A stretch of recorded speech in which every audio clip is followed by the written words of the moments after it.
নমস্কার সকলকে। আজ বছরের প্রথম দিন অর্থাৎ শুভ নববর্ষ। সকলের শুভ কাটুক আজকের দিনটার সঙ্গে। এই বছরের প্রত্যেকটা মুহূর্ত সবার ভালো কাটুক এবং সব শুভ কাজ যেন এই নতুন বছরে হোক, এই মনস্কামনা রইল আমার ভগবানের কাছে। আর আমার দিনটা শুরু করার জন্য তো অবশ্যই আমার প্রাণনাথকে আমার পাশে থাকতেই হয়, তাই আমি প্রাণনাথকে প্রথমে পুজো করে নিলাম। আর বেশ ভালো লাইন ছিল, প্রসন্নময়ী মা কালীবাড়িতে ছিলাম।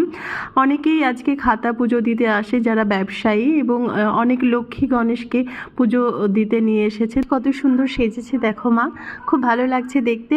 আর আমরা খুব তাড়াতাড়ি পুজো দিয়ে নিয়েছিলাম। অন্য সময় আসলে কিন্তু এখানে বসিয়ে অঞ্জলি দিয়ে পুজো করানো হয়, কিন্তু আজকে একদম খুব তাড়াতাড়ি ঝটপট করে যেমন অন্যান্য মন্দিরে হয় তেমনই পুজো হচ্ছিল। আর এই যে বাচ্চা মেয়েটা সবুজ ভোট দিচ্ছে ঠাকুমাগুলোকে, ওই আমার পুরো ভিডিওটা করে দিয়েছে। দেখতে থাকো আমার ভিডিও, দেখা হচ্ছে অন্য কোনো ভিডিওতে। ধন্যবাদ।